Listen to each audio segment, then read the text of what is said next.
বর্তমানে ইরান নামে পরিচিত যে দেশটি, সেখানেই এককালে গড়ে উঠেছিল প্রাচীন পারস্য সভ্যতা। খ্রিস্টপূর্ব ৩০০০ থেকে ২০০০ সালের মধ্যে বিভিন্ন আরিয়ান বা আর্য গোষ্ঠীর মানুষেরা এই অঞ্চলে আসতে শুরু করে। পরবর্তীতে তাদের বসবাসের এই অঞ্চল আরিয়ান বা তা থেকে ইরান অর্থাৎ আর্যদের ভূমি বলে পরিচিত হয়। প্রাচীন ইরানি ভাষা আবেস্তা অনুসারে আরিয়ান বা আর্য শব্দটির মাধ্যমে উন্নত, সভ্য ও স্বাধীন এক শ্রেণীর মানুষদের বোঝানো হতো। ভৌগোলিক অবস্থান, উন্নত শাসন ব্যবস্থা, শিল্প সংস্কৃতি, স্থাপত্যকলা, বিজ্ঞান প্রযুক্তি প্রভৃতি বিষয়ে দক্ষতা পারস্য সভ্যতা প্রতিষ্ঠার পেছনে মূল ভূমিকা পালন করেছিল। পার্সিয়ান সম্রাটরা রাজ্য পরিচালনায় দক্ষ এবং সামরিক শক্তির জন্য সুপরিচিত ছিল। আজ পৃথিবীর প্রাচীনতম সভ্যতাগুলোর একটি এই পারস্য বা পার্সিয়ান সভ্যতার শুরুর দিককার কিছু কথা শুনব। পারস্য উপসাগরের উপকূল ঘেঁষে উত্তর পশ্চিম এবং দক্ষিণ পূর্ব কোণ বরাবর সগৌরবে দাঁড়িয়ে রয়েছে জাগ্রস পর্বতমালা। এ পর্বতমালার পাদদেশ থেকে পূর্ব দিকে ভারতীয় প্লেট পর্যন্ত বিস্তৃত ইরানি মালভূমি। ভৌগোলিকভাবে ত্রিকোণাকৃতির এই অঞ্চলে প্রতিষ্ঠিত হয়েছিল ইতিহাস বিখ্যাত মহাপরাক্রমশালী পারস্য সাম্রাজ্য। নিজেদের সেরা সময়ে পারস্যের বিস্তৃতি ছিল ইউরোপের বলকান পেনিনসুলা থেকে শুরু করে ভারতের দক্ষিণ পশ্চিমে অবস্থিত সিন্ধু নদী উপত্যকা এবং দক্ষিণে মিশর পর্যন্ত। পারসিক জাতিগোষ্ঠীর পূর্বপুরুষেরা উর্মিয়া হ্রদের পশ্চিমে পারসুয়া নামে একটি অঞ্চল থেকে এসেছিল। এরা ইরানীয় মালভূমির দক্ষিণ অংশে বাস করা শুরু করে এবং অঞ্চলটির নাম দেয় পারসুমাস। পারসিকদের প্রথম বড় নেতার নাম ছিল হাখমানেশ।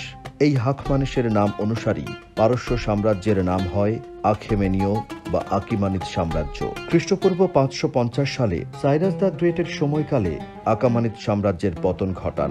তিনি ক্ষমতায় আসার পর সমস্ত পার্সিয়ান শহরগুলোকে একত্রিত করে পার্সিয়ান সাম্রাজ্য গঠন করেন এবং প্রাচীন ব্যাবিলনকে জয় করতে অভিযানে নামেন। তিনি এত বেশি রাজ্য জয় করেন যে ৫৩৩ খ্রিস্টপূর্বের শেষের দিকে ভারতের পূবের অঞ্চলগুলো তার দখলে চলে আসে। পরবর্তীতে সাইরাস মারা যাওয়ার পরেও তার বংশধরেরা তাদের জয় বজায় রাখে এবং সাহসী স্পার্টানদের সাথেও তারা ঐতিহাসিক যুদ্ধ করে।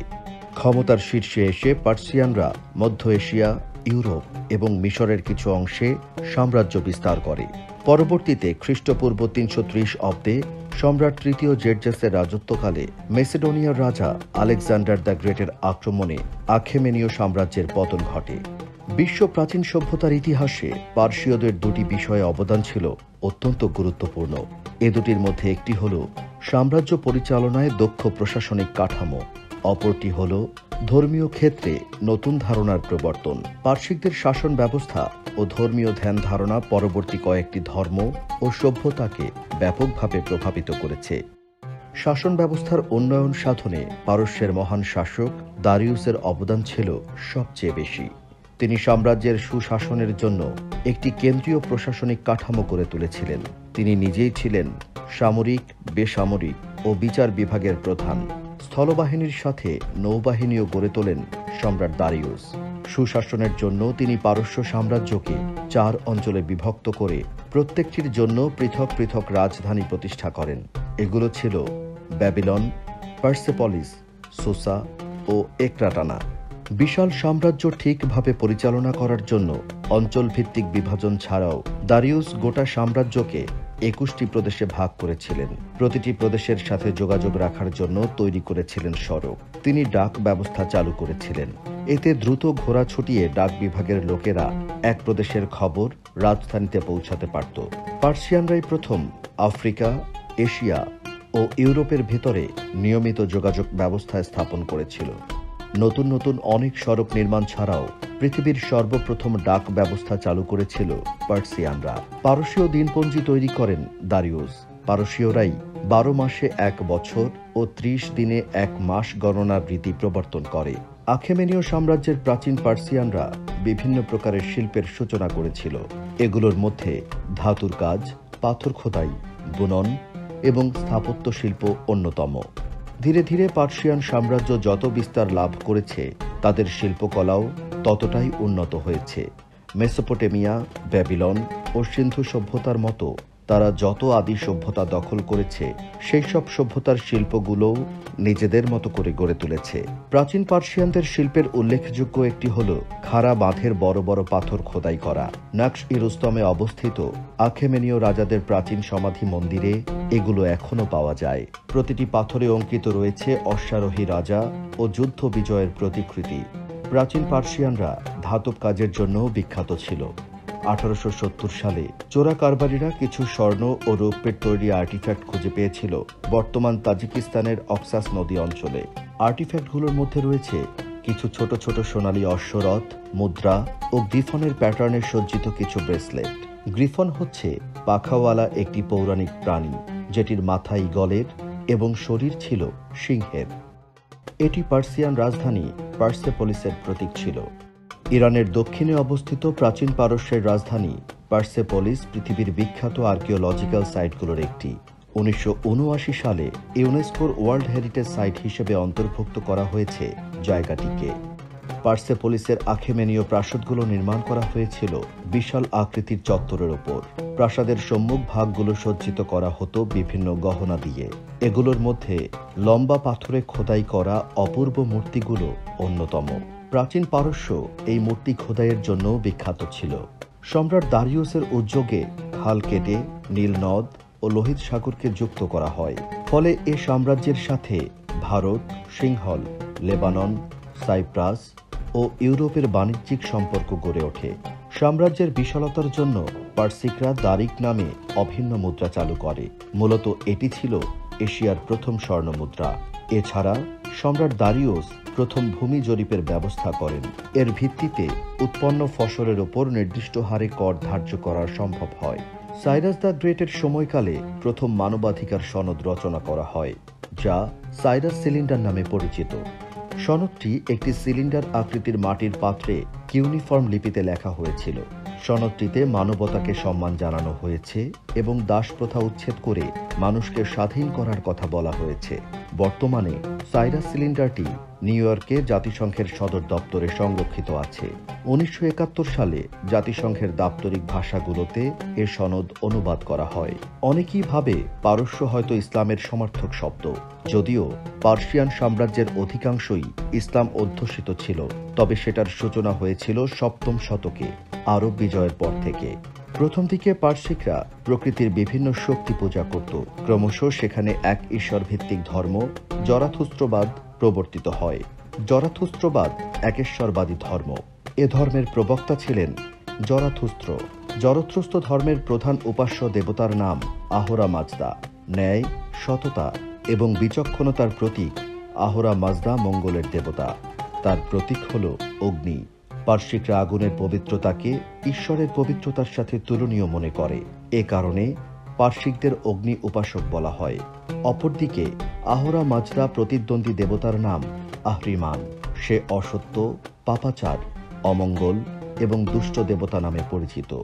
এ দেবতা জরা, মহামারী, অনাবৃষ্টি প্রভৃতি ধ্বংসকারী শক্তির প্রতীক। জরথুস্ত্রবাদের ধর্মগ্রন্থের নাম আবেস্তা বা জিন্দাবেস্তা। এ গ্রন্থের সাথে হিন্দুদের ধর্মগ্রন্থ বেদের বেশ মিল আছে। বর্তমানে পৃথিবীতে এ ধর্মের অনুসারীর সংখ্যা প্রায় 1,30,000। এরা Bharat, America, Canada, Britain, Iran সহ হাতে গোনা কয়েকটি দেশে বাস করে। জরাথুস্ত্র ধর্মের মূল ভিত্তি হচ্ছে শুভ চিন্তা, শুভ কথা এবং শুভ কর্ম। মৃত ব্যক্তিদের পুনর্জীবন, পরকাল, ত্রাণকর্তার আবির্ভাব, পরকালের বিচার, স্বর্গ ও দোজখের প্রতি বিশ্বাস জরাথুস্ত্র ধর্মে স্থান পেয়েছে। নৈতিকতা, সততা প্রভৃতি মহৎ গুণ অর্জনে এ ধর্ম উৎসাহিত করে। জরথুস্ত্র মতবাদ বিশেষ করে পরকাল, ত্রাণকর্তার আবির্ভাব, স্বর্গ, পরকালের বিচার ইত্যাদির ধারণা এশিয়ার ইহুদি, খ্রিস্টান এবং ইসলাম ধর্মে দেখা যায়। পার্সিয়ান সাম্রাজ্যের সূচনা হয়েছিল আধা যাযাবর উপজাতিদের হাত ধরে, যখন ইরানীয় মালভূমিতে ভেড়া, ছাগল সহ গবাদি পশু চড়ানোই ছিল এই উপজাতিদের প্রধান কাজ।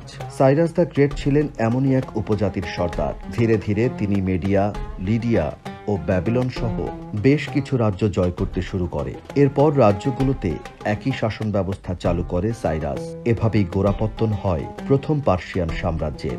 সাইরাস দ্য গ্রেটের অধীনস্থ প্রথম পার্সিয়ান সাম্রাজ্য দ্রুতই পরিণত হয় পৃথিবীর সর্বপ্রথম সুপার পাওয়ারে। প্রথম পার্সিয়ান সাম্রাজ্য আদি মানব সভ্যতার 3টি গুরুত্বপূর্ণ অঞ্চলকে এক শাসকের অধীনস্থ করেছিল। এই সভ্যতাগুলো হল মেসোপটেমিয়া, মিশরের নীল উপত্যকা এবং ভারতের সিন্ধু উপত্যকা। সাইরাসের জন্ম ও বেড়ে ওঠা নিয়ে একটি মজার কাহিনী আছে। সাইরাসের দাদা সাইরাস প্রথম সাইরাসের জন্মের পরে স্বপ্ন দেখল যে সাইরাস একদিন তাকে ক্ষমতাচ্যুত করবে। তাই সে সাইরাসকে গভীর পর্বতে নির্বাসন দেয়, কিন্তু সাইরাস বেঁচে যায়। পরে 10 বছর বয়সে তার দাদা তাকে ফিরিয়ে আনে, তবে সে স্বপ্ন সত্যি হয়েছিল। সাইরাস ক্ষমতায় আসার পর পূর্বের সিন্ধু নদ পর্যন্ত পারস্যের পূর্ব সীমানা প্রসারিত করেন। তবে পার্শ্বিকদের পশ্চিম ও দক্ষিণে রাজ্য বিস্তারে গ্রিকরা ছিল অন্যতম বাধা। দারিউসের সময়ে তুরস্ক অঞ্চলের পার্শ্বিকদের অধীনে বসবাসরত গ্রিকরা বিদ্রোহ করলে সে তাদের বিরুদ্ধে অভিযান চালিয়ে শক্ত হাতে দমন করে। পারস্যের গ্রিকদের সাথে পার্শ্বিকদের দীর্ঘ সময় যুদ্ধ হয়েছে। ইতিহাসে এ যুদ্ধ গ্রেকো পার্শ্বিক বা পার্শ্বিক যুদ্ধ নামে পরিচিত। এশিয়া মাইনরে পার্শ্বিকদের অধীনে বসবাসরত আয়োনীয় গ্রিকরা বিদ্রোহ করলে সম্রাট দরিউস তাদের শক্ত হাতে দমন করেন। শাস্তি হিসেবে তিনি ইউরোপীয় গ্রিকদের বিরুদ্ধে অভিযান চালান। কিন্তু 490 খ্রিস্টাব্দে ঐতিহাসিক ম্যারাথন যুদ্ধে দরিউসের সৈন্যরা গ্রিকদের কাছে পরাজিত হয়।